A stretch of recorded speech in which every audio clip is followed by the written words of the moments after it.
Very good morning. आप सभी का बहुत बहुत स्वागत है। आज हम लोग जानेंगे कि जिस किसी का मूलांक 1 है या भाग्यांक 1 है उनका 2025 कैसा रहने वाला है। 2025 में किस किस बात की सावधानी रखनी चाहिए, क्या ऐसी संभावना होगी जो घटना घटित होने की होगी, क्या उसके बारे में पहले से पता किया जा सकता है और क्या ऐसा किया जाए, कौन सी रेमेडी अपनाई जाए कि 2025 उसका अविस्मरणीय हो जाए, यानी सबसे सुंदर वर्ष साबित हो। तो दोस्तों मैं आपको बता दूं, मूलांक किसे कहते हैं, भाग्यांक किसे कहते हैं, ऑलरेडी आप लोग जानते हैं। प्लैनेट जो है वो प्रत्येक नंबर का एक अपना होता है। अगर मैं बात 1 की करूं तो सूर्य, 2 की करूं तो चांद, 3 की करूं तो जुपिटर यानी गुरु, 4 की करूं तो राहु, 5 की करूं तो बुध, 6 की करूं तो विनस यानी शुक्र, 7 की करूं तो केतु, 8 की करी तो शनिदेव और 9 का करूं तो मंगल। तो दोस्तों इसी के आधार पर न्यूमरोलॉजी अपना एक पैटर्न बनाती है और उसके आधार पर जजमेंट निकालती है और वो एकदम एक्यूरेट होता है।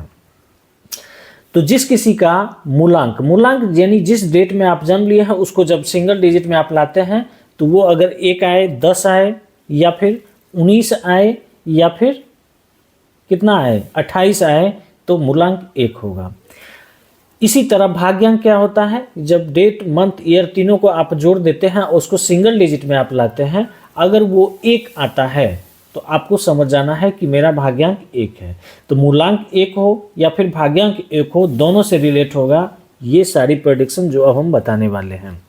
दोस्तों 2025 है मंगल का।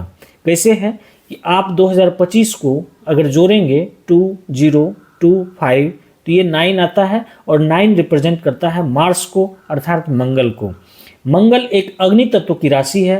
मंगल जो है शरीर में ब्लड का द्योतक है, रिप्रेजेंट करता है ब्लड को, यानी ब्लड मीन्स मंगल। और सूर्य यानी जिनका मूलांक 1 है वो भी अग्नि तत्व में ही आता है। तो डबल अग्नि तत्व यानी आप में एग्रेशन और एनर्जी एकदम लबालब भरा रहेगा 2025 में, बशर्ते उस एनर्जी का आप सदुपयोग करते हैं या फिर दुरुपयोग करते हैं, ये डिपेंड आप पर करता है। अगर आप उसका इम्प्लीमेंट अपने लाइफ के सही मार्ग में कर लिए तो निश्चित रूप से आपको दुनिया की कोई ताकत नहीं रोक सकती है। यू हैव टू डू यानी आप जो भी चाहेंगे अचीव करना निश्चित रूप से आप कर सकते हैं, इसमें कहीं कोई दिक्कत नहीं होगी। सूर्य और मंगल का मिलना जस्ट लाइक राजा और सेनापति का मिलना होता है। सूर्य ग्रहों का राजा है तो मंगल सेनापति है। इसको आप इस रूप में भी कह सकते हैं, राजा राम और सेनापति हनुमान। इन दोनों का जब मिलन होगा तो वहाँ अमंगल हो ये संभावना ही नहीं होती है, केवल मंगल ही मंगल होगा। तो इसको यूटिलाइज कैसे किया जाए ये बहुत बड़ा बात है। आपका 2025 मैनिफेस्टेशन का वर्ष साबित होगा, यानी आप जो भी मैनिफेस्ट करेंगे वो निश्चित रूप से आपको मिलेगा। अंक 1 का 9 से बहुत बढ़िया दोस्ती है।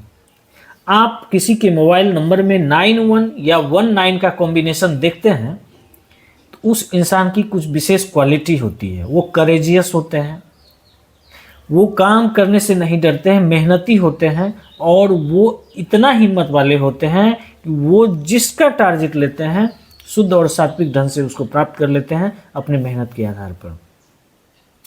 तो जिसके पास जन्म तिथि जन्म समय है तो वो तो अपना एस्ट्रोलॉजी से एक एक दिन का पता कर सकते हैं क्या कैसे ग्रह गोचर से।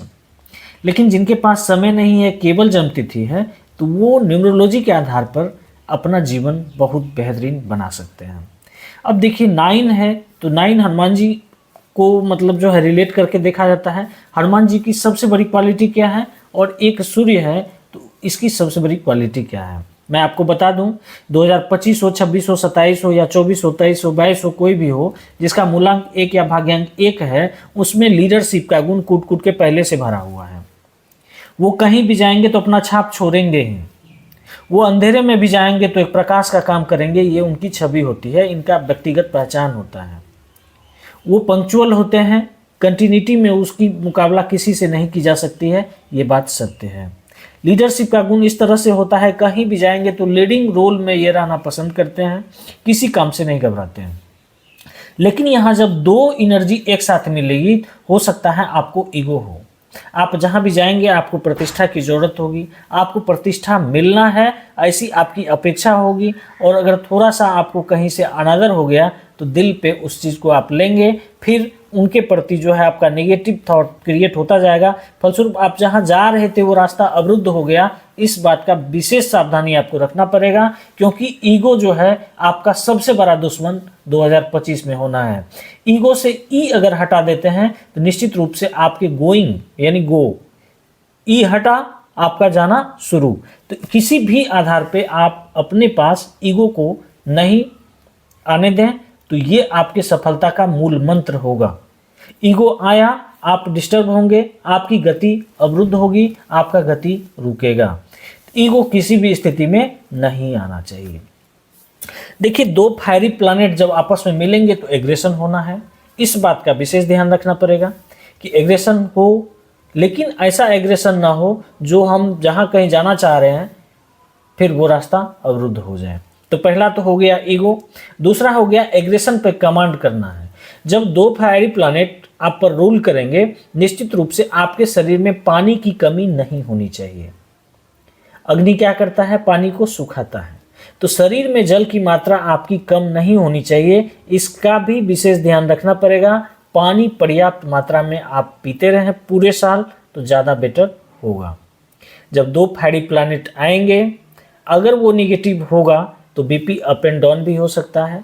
ऐसी स्थिति में दोनों को कंट्रोल करने के लिए आप जिम का सहारा ले सकते हैं, एक्सरसाइज कर सकते हैं, और आपके रूटीन में ये दोनों की एनर्जी होनी चाहिए। कैसे होनी चाहिए? सूर्यदेव क्या करते हैं? समय पे निकलते हैं, समय पे अस्त हो जाते हैं। बारिश हो, आंधी हो, तूफान हो, उसका निकलना फिक्स है। सेम इसी तरह से आपके रूटीन का जो हिस्सा है मॉर्निंग शिफ्ट का, वो कभी भी चेंज नहीं हो, और वो अगर चेंज नहीं होगा तो आप कहाँ चले जाएंगे इसका आप कल्पना नहीं कर सकते हैं। मैं आपको बताऊं, ये 2025 केवल आपका है।